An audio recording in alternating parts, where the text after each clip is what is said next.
Bienvenidos y bienvenidas al último seminario de nuestro grupo de investigación.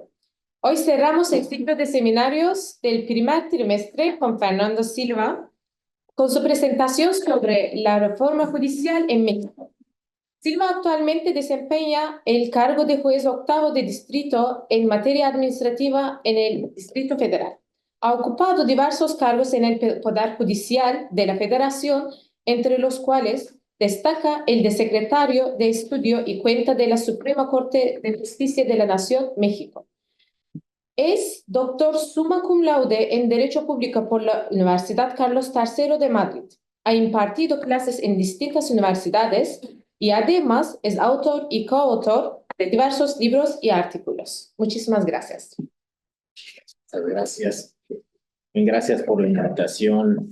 El profesor Alejandro Sáiz Arnaiz, viendo aquí las caras en el escenario, ¿no?, de la audiencia, veo que la presentación es muy básica y contiene todo lo que ustedes ya saben, ¿no? Entonces eso me intimida un poco, ¿no? Aquí con Mar Carrillo, con Víctor Ferreres, ¿no? Alejandro y todo el equipo de cracks aquí de la Pompeu, ¿no? Bien, bueno, para comprender el impacto de la reforma judicial, me parece que debemos de partir de la base consistente en que en México el Poder Judicial Federal se encarga de la defensa de la Constitución en forma descentralizada, principalmente a través del juicio de amparo, a cargo de todos los jueces federales diseminados en todo el territorio del país. El 5 de febrero del 2024, el presidente López Obrador presentó una iniciativa dirigida a remover todos los jueces federales y posteriormente se amplió a todos los jueces también locales de cada entidad federativa, en total cerca de 7,000 juzgadores, para reemplazarlos por jueces designados mediante votación popular, incluidos los 11 ministros de la Suprema Corte de Justicia. Esto es en un contexto, ¿no?, de fuertes tensiones entre el Ejecutivo y el Poder Judicial Federal. Desde luego, Ejecutivo y la Suprema Corte, el poder político diseñó una reforma judicial para remover a todos los jueces inamovibles encargados de garantizar los derechos humanos en el país.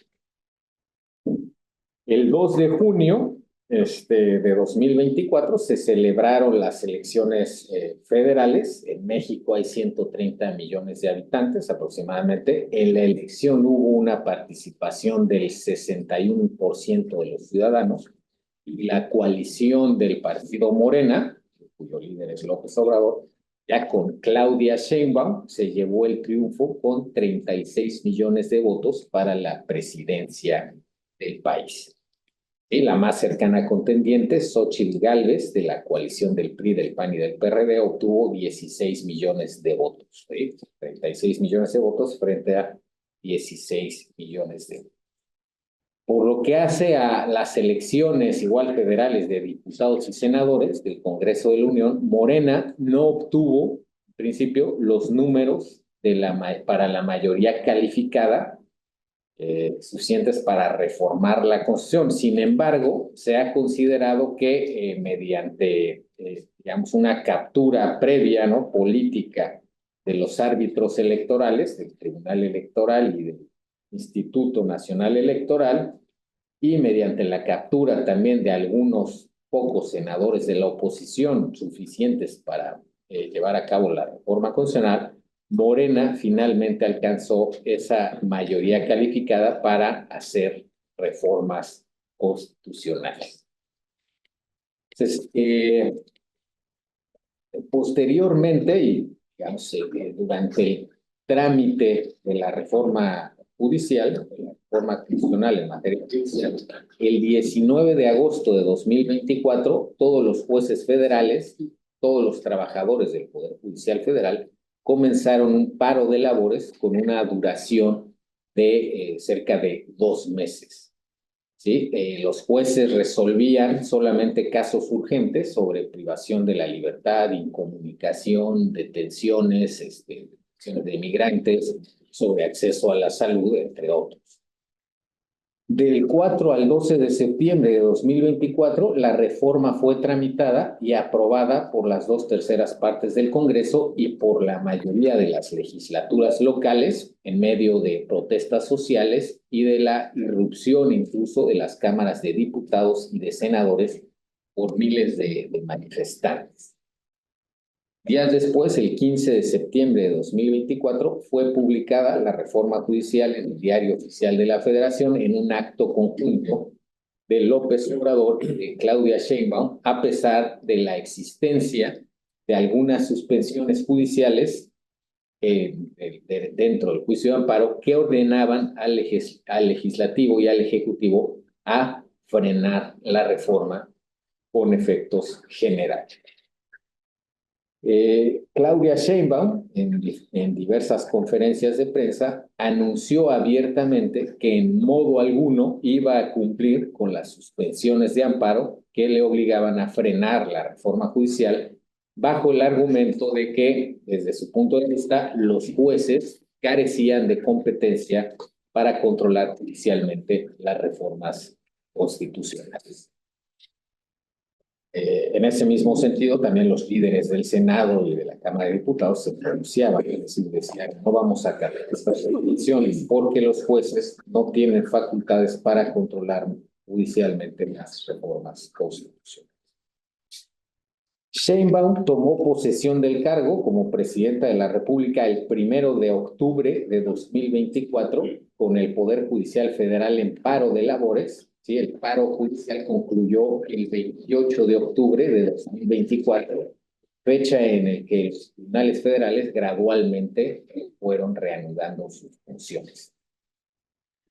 Ahora bien, la llamada reforma al Poder Judicial comprende 5 decisiones o 5 estrategias políticas dirigidas a desmantelar, a colonizar y a subordinar a todos los jueces dentro del país, ¿no? La primera, digamos, estrategia, la primera decisión política, desde luego, es el cese anticipado y masivo de todos los jueces, magistrados y ministros pertenecientes al Poder Judicial Federal y a los poderes judiciales locales.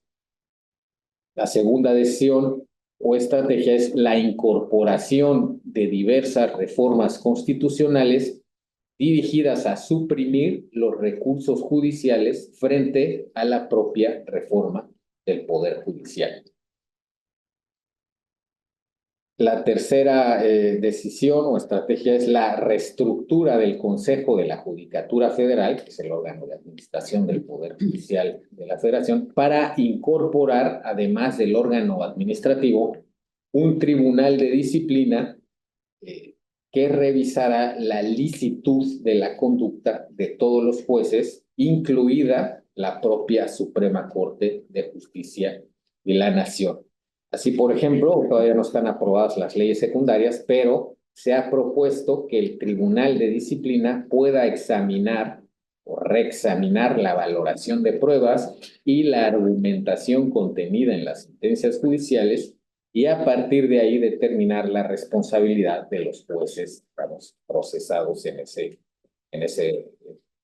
procedimiento disciplinario, ¿no? Entonces, se pretende también establecer que el Tribunal de Disciplina incluso tenga facultades para, desde luego, destituir a los jueces respectivos e inclusive para imponerles sanciones económicas a los juzgadores cuando, a juicio de este tribunal, las sentencias judiciales revisadas generen una afectación patrimonial, por ejemplo, a la hacienda pública.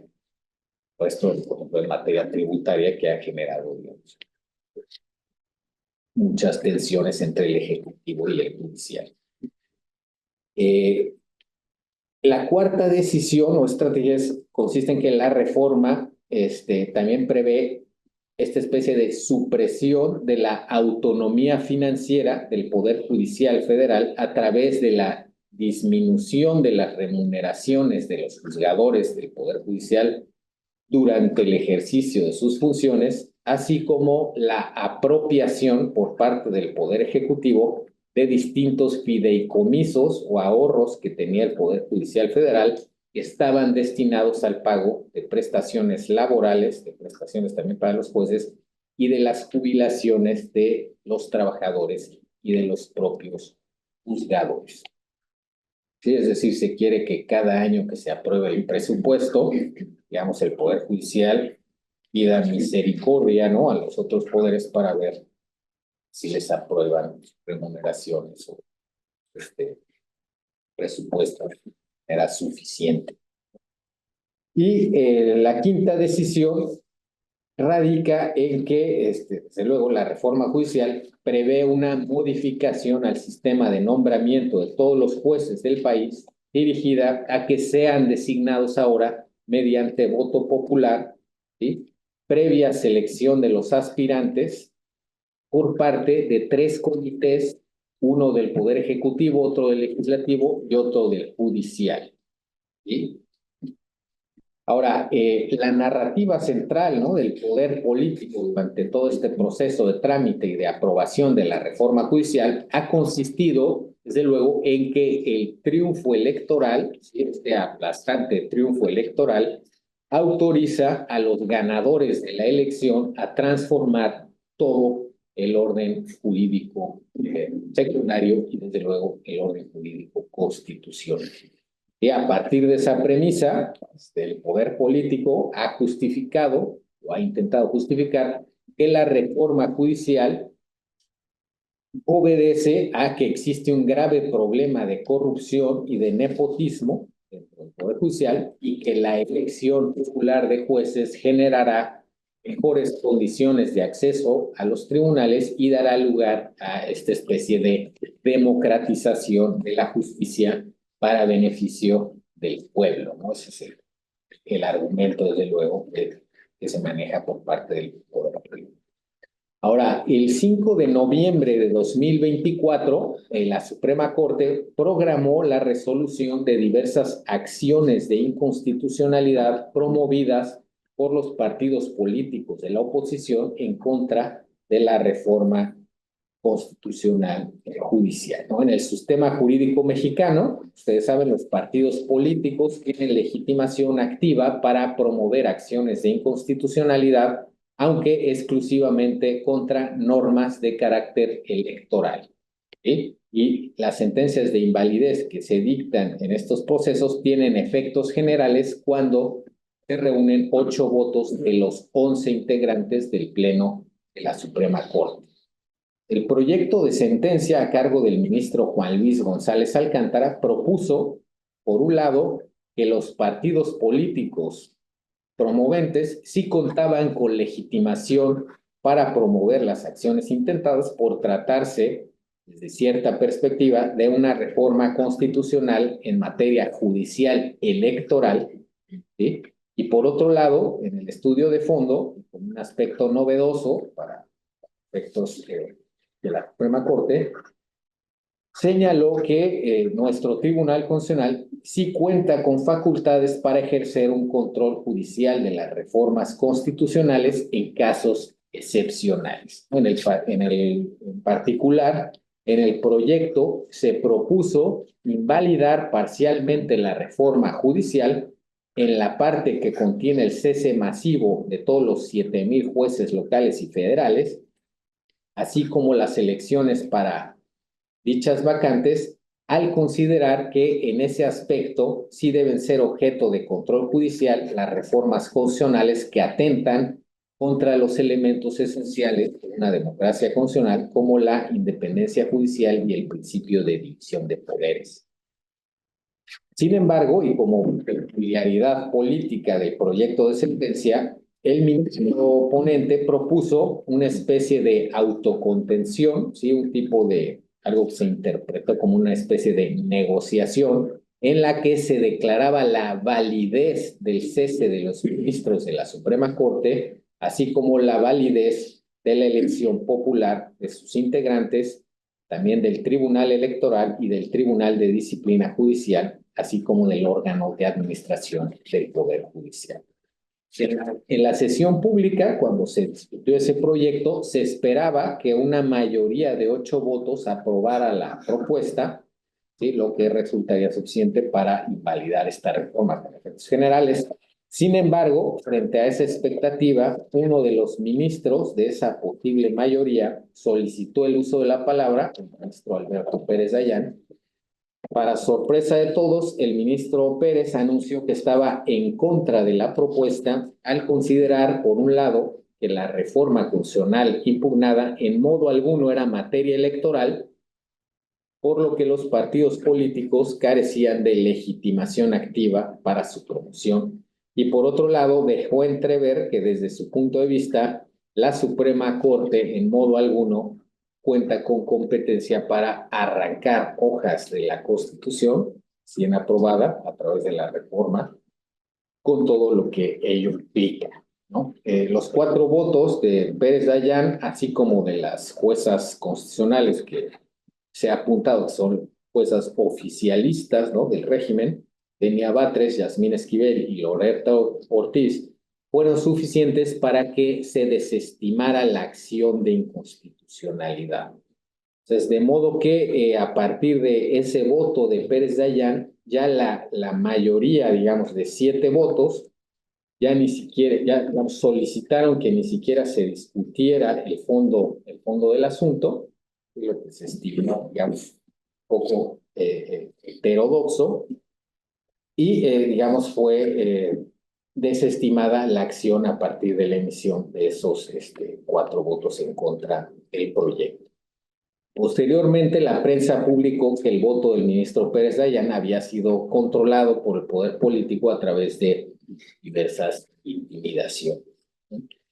Luego de que se perdiera dicha votación y tras amenazas, es así, digamos, expresas en las conferencias de prensa de la presidenta de la República, dirigidas a que si votaban ese asunto se iban a suprimir los haberes de retiro de todos los ministros, la Suprema Corte de Justicia ya no hizo, me parece, ningún esfuerzo adicional por examinar la validez de la reforma judicial a través de distintas vías posibles intentadas a esos efectos, ¿sí?, al menos hasta este momento, ¿no?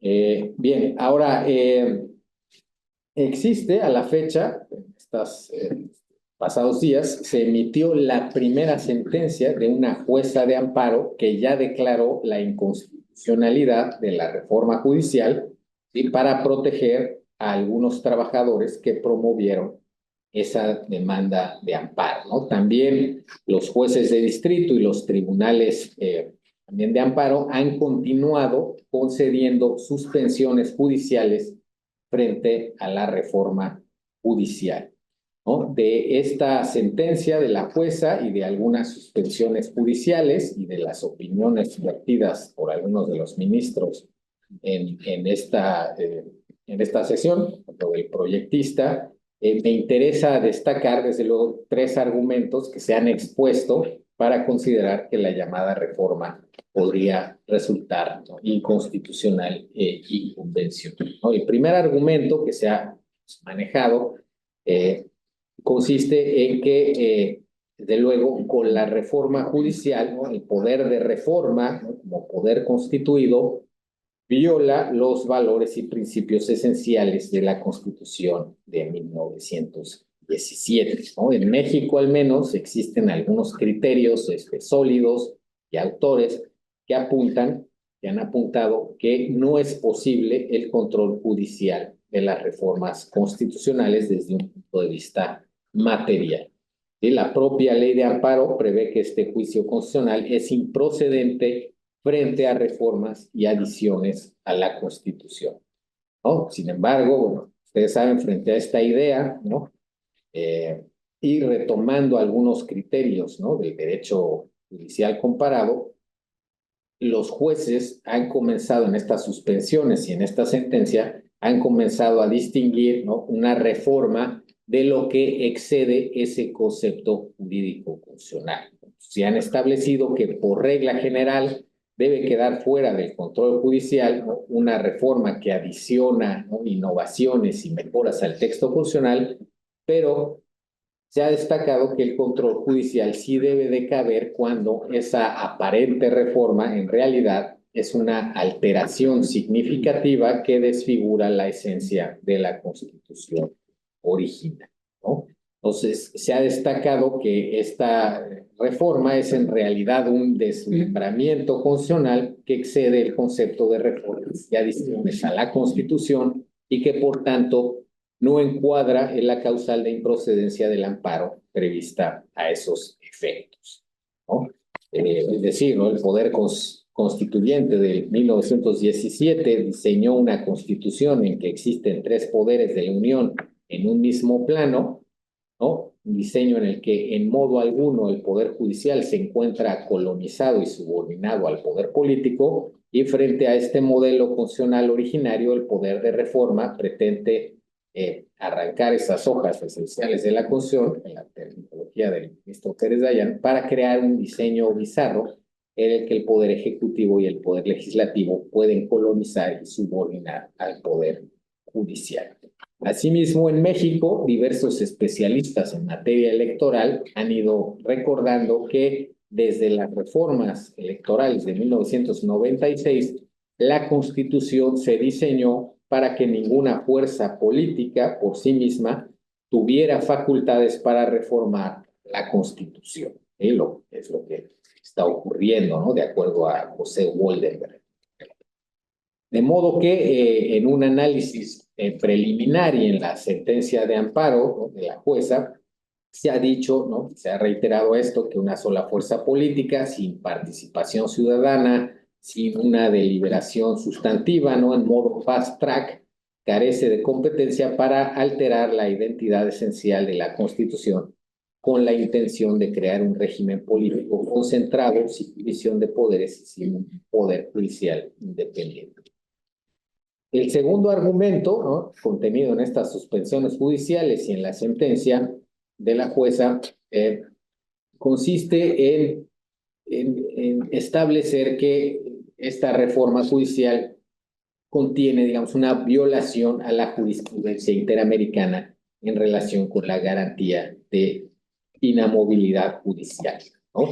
Desde hace más de 10 años, la Corte Interamericana ha resuelto que es inconvencional el cese masivo, anticipado, retroactivo y sin debido proceso de jueces constitucionales inamovibles entre los Estados miembros, por ejemplo, en el caso Camba Campos contra Ecuador de 2013, entre otros casos, ¿no? En México, cuando los jueces federales son evaluados y ratificados después de 5 años, su nombramiento se extiende hasta cumplir 75 años de edad, ¿no? Por ejemplo, con la reforma, un juez ratificado que tiene 60 años de edad se ha visto privado de 15 años de su nombramiento sin debido proceso, sin causa legal, en forma anticipada y retroactiva, de acuerdo a la garantía de inamovilidad. ¿Sí? Bien. Y el tercer argumento que se ha manejado en las suspensiones judiciales por parte de los jueces y tribunales consiste en esta violación, ¿no?, a los derechos humanos de acceso a la justicia por tribunales independientes. Y a partir de la llamada reforma judicial, los jueces, ¿no?, estarán más, se apunta, los jueces estarán más del lado del gobierno que de los ciudadanos, ¿no? La reforma tiende a ubicar a los justiciables en un nuevo sistema de impartición de justicia regresivo, carente en gran medida de garantías de independencia judicial, ¿no? En teoría, los nuevos jueces serán electos por el pueblo, sin embargo, se apunta, las cartas del juego están marcadas, ¿no?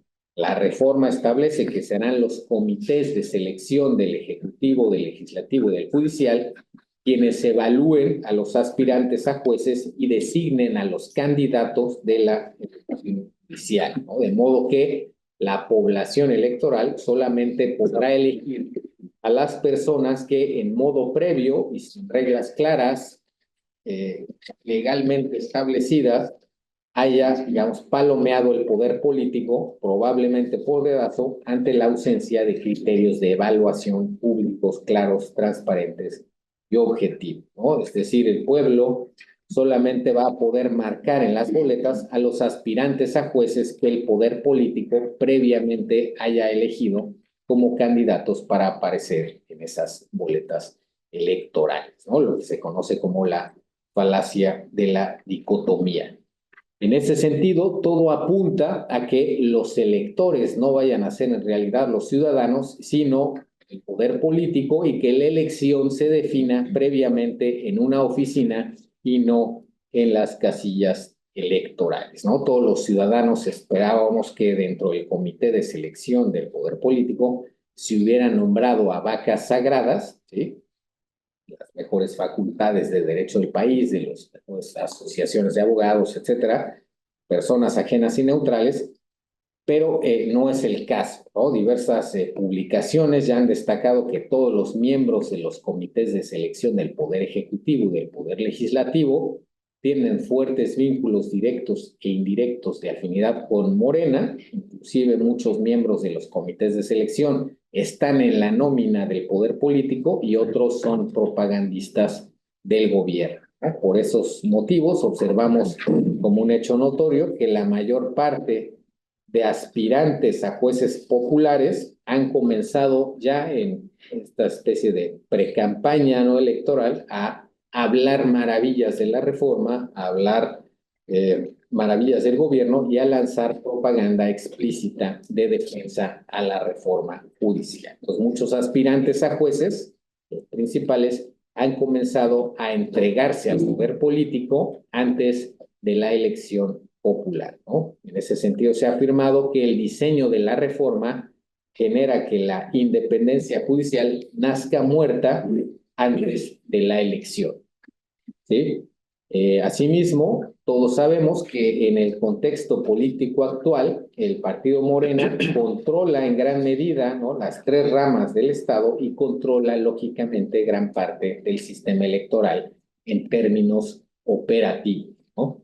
Por ello, podemos decir que vamos encaminados hacia un sistema en el que los jueces encargados de garantizar nuestros derechos serán designados por las autoridades que violan los derechos, ¿sí? Por ejemplo, tratándose de una expropiación, el juez popular de amparo que resolverá sobre su validez será postulado por las autoridades relacionadas que emitieron el decreto expropiatorio, ¿no? Tratándose de cobro de impuestos, el juez que resolverá el asunto será un juez candidato de las autoridades que han determinado el adeudo tributario. Si una persona imputada por un delito grave reclama la prisión preventiva oficiosa, el juez que deberá resolver el asunto será un juez postulado por las autoridades que aprobaron y que celebran esa medida cautelar, ¿no? Desde esa óptica, desde febrero del 2024, el profesor Sáiz ya alertaba, ¿no?, estos problemas de la reforma judicial, y recientemente Gargarella, Ferrayoli y Atienza, ya en México, han alertado que esta reforma judicial transgrede la democracia y el Estado de Derecho. Por todas estas razones, es posible destacar que la demolición, ¿no?, y colonización del poder judicial por parte del poder político tiende a producir una extirpación de la independencia judicial del texto constitucional y por ende a desaparecer materialmente, no formalmente, pero materialmente, al Poder Judicial dentro del Estado constitucional, ¿sí? Inclusive podemos inferir que en el momento en el que los jueces electos, ¿sí?, sean parte de las mismas mayorías políticas que violan los derechos humanos, desaparecerá materialmente la eficacia normativa de los derechos fundamentales reconocidos en la Constitución. Bien, algunas conclusiones, ¿no? Primero, es falso, ¿no?, que el modelo de jueces de elección popular, ¿no?, en estas condiciones vaya a mejorar la democracia constitucional. Por el contrario, la llamada reforma judicial es una operación dirigida a suprimir la función de nuestro Poder Judicial independiente para ubicar al poder político como un poder absoluto dentro del Estado mexicano. Segundo, es falso que el triunfo electoral y las supermayorías del poder de reforma puedan en forma válida desmantelar al Poder Judicial independiente. No se ha mencionado, nadie rellenó una boleta electoral para desaparecer la división de poderes, que eso sería posible jurídicamente. Las supermayorías reflejadas en el poder de reforma, como poder constituido, ya vimos, tienen límites, digamos, funcionales esenciales. Y tercero, es falso que la reforma judicial vaya a mejorar el acceso a la justicia en estas condiciones, ¿sí? En el momento en el que los jueces encargados de garantizar los derechos humanos sean designados por las autoridades demandadas en esos juicios de amparo que violan los derechos humanos, estaremos ya dentro de un régimen de gobierno autoritario sin garantías efectivas de protección de los derechos fundamentales reconocidos en la Constitución. Entonces, con esto yo terminaría. Estamos abiertos a